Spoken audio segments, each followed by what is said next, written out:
what are the implications for Africa? People always ask, okay, it's now this is between Europe and US, what it has to do with Africa. Let me just give a highlight.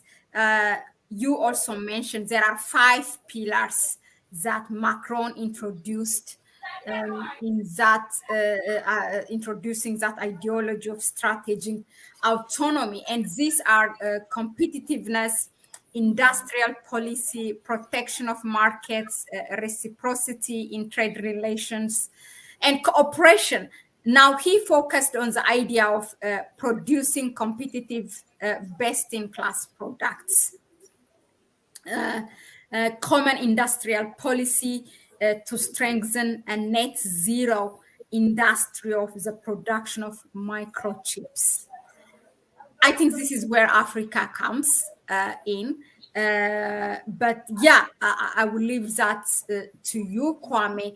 How Africa is implicated in all this, and if so, what should it be its position?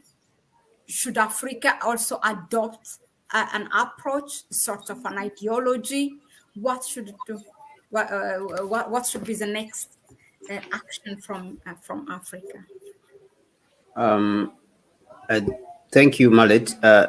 First of all, I think that Africa as a continent needs to pay, we need to pay close attention to what is happening across the globe. And thank God, the few of us, at least, we are paying, that attention.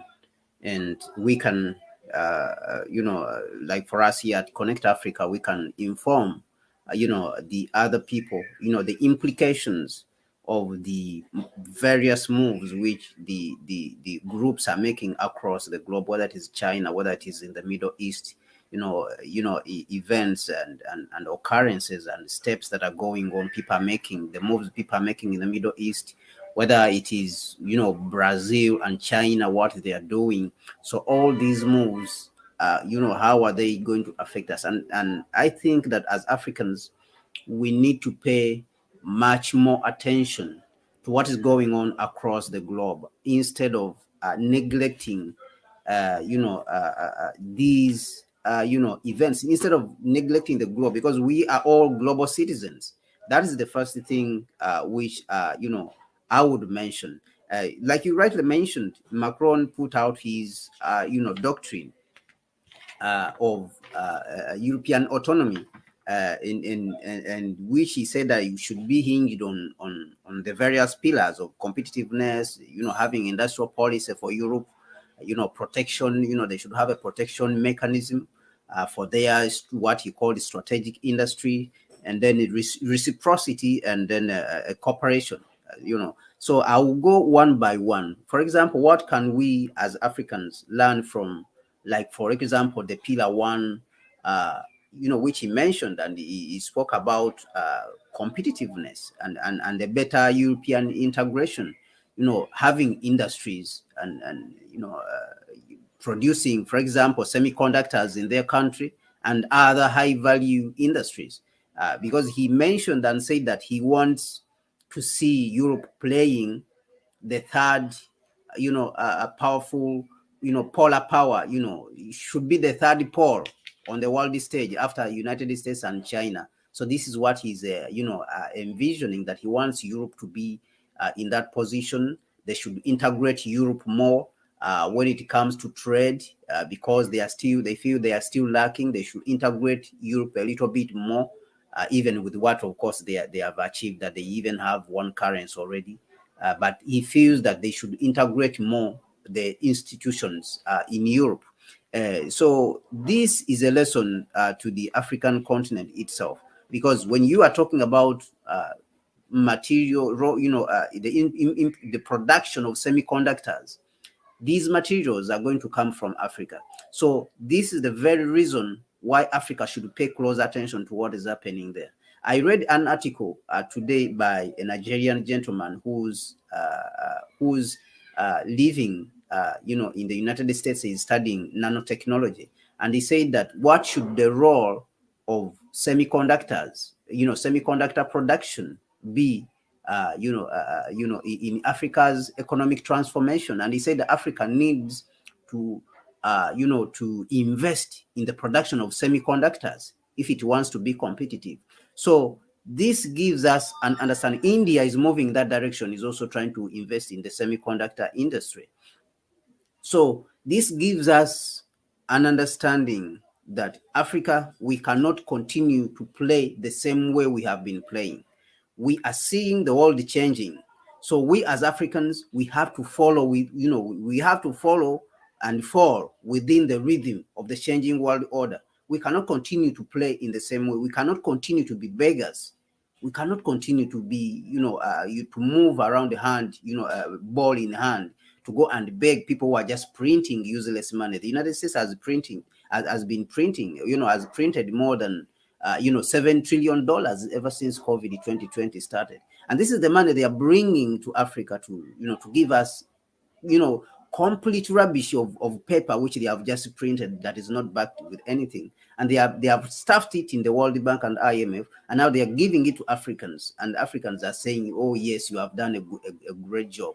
And we need to move away from this kind of, position and thinking, and start approaching our problems strategically, approaching our problems as a union, because there's no way we are going to invest in these if we don't take control of our resources. If Europe is talking about the building of a new semiconductor industry, and other high value, industries, he spoke about lithium batteries.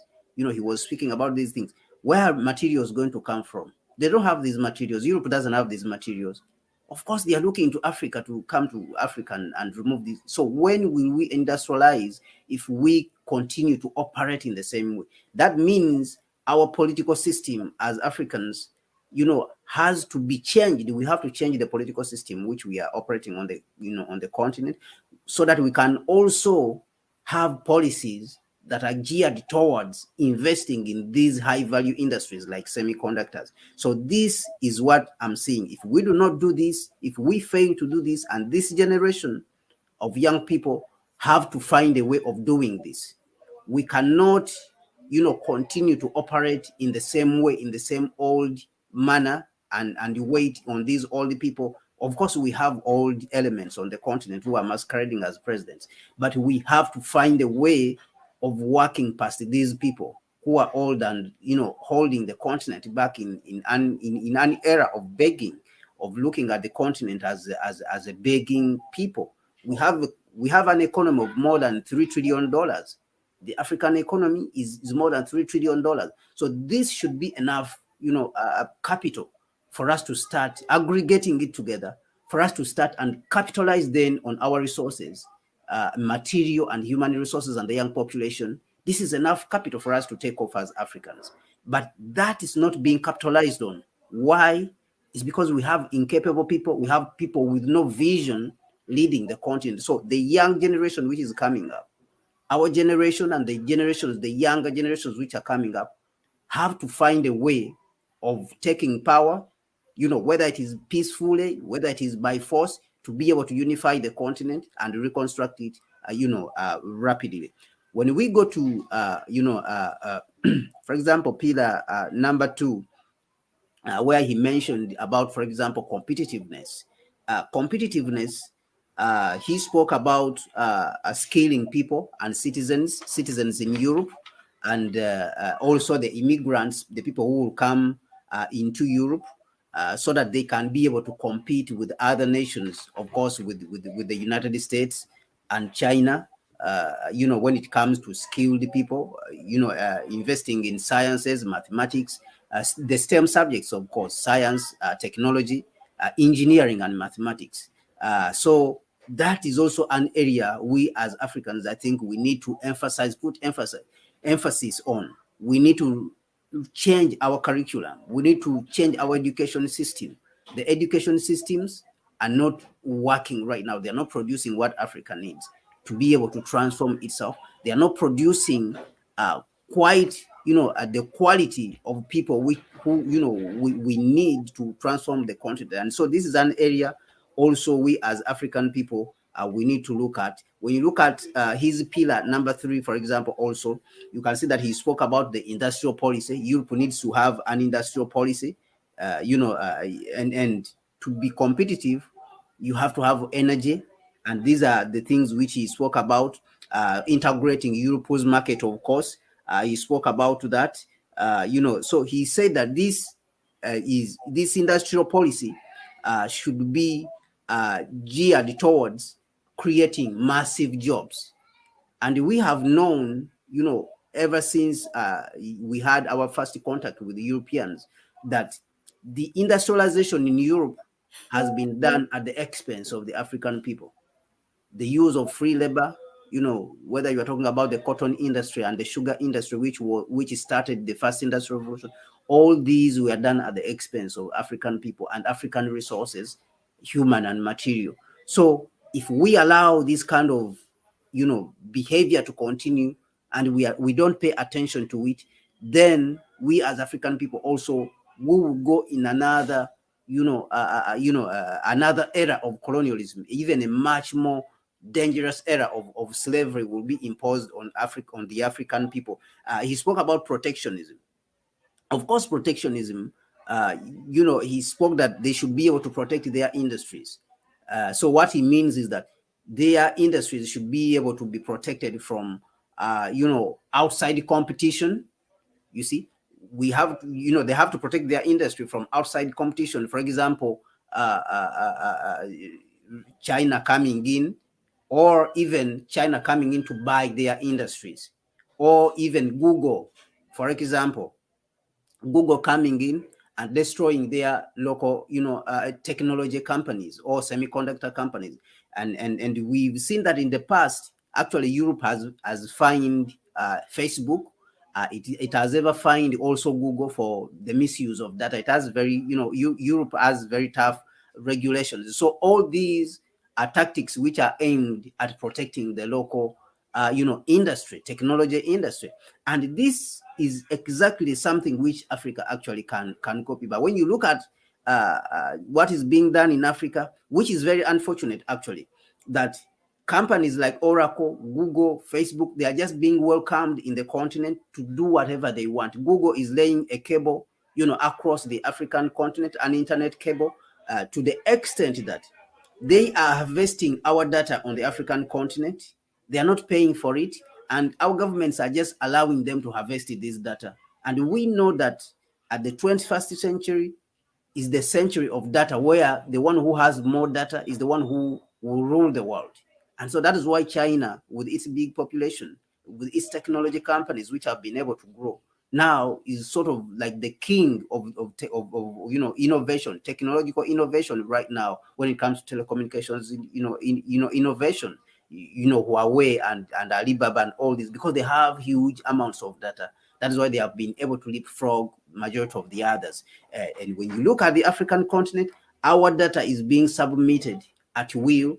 These technology companies like Oracle are being given access to our data without a question on when, without questioning on when we will have our own technology companies. Instead of building our own technology companies on the continent, they are bringing in Western companies, MasterCard, to take over the financial infrastructure, to construct it and take over the financial infrastructure, instead of building our own technology companies. So I believe that it is the work of the next generation to dismantle this system, in which the current, majority of leaders on the African continent, or whatever you can call them misleaders, the current infrastructure in which they are working in, we need to dismantle it and create a new, political infrastructure, create a new economic infrastructure that is able to compete with the rest of the world. Because the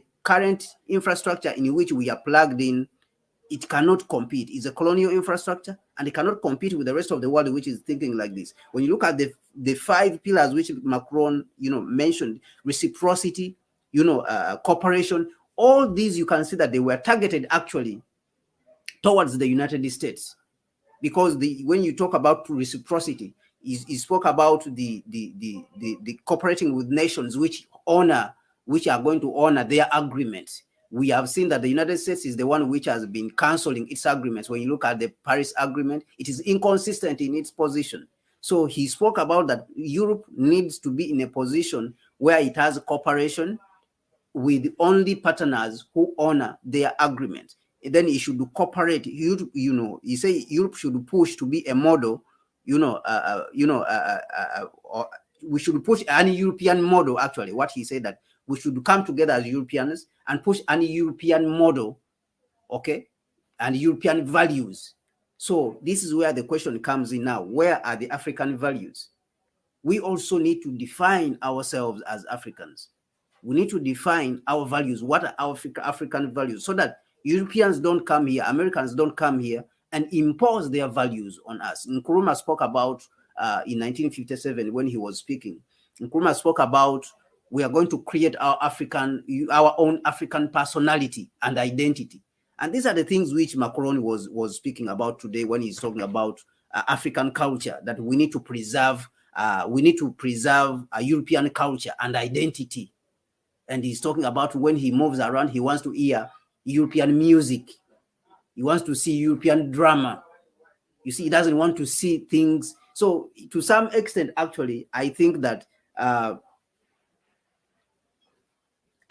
what is happening in Europe is some sort of Brexit within NATO, because they are trying, very hard to decouple from the West, from the United States and its behavior. When you look at this, it was a complete attack on the behavior of the United States, which has turned into a bully and a colonialist, that it is now completely colonizing Europe. It has military bases. It is just directing Europe, go here, and Europe is supposed to follow. Go here, and Europe is supposed to follow. Actually, people like the former Minister of Finance of France, I think he's called Yanis Varoufakis. He actually mentioned in an interview recently, a few days ago, and he said that what he thinks is that Europe is worse than a vassal state, to the United States. It is worse than a colony, actually. It is worse than a vassal state. So, and this is what you see that they are trying to fight against. But a lot of things in this speech, a lesson for us, especially Africans, even though some of our leaders may not be, paying attention to these events and acting on them. Some of them may be paying attention to them and they are not acting to them, acting on them. But the coming generation, I think, needs to pay close attention if they want to leave a better continent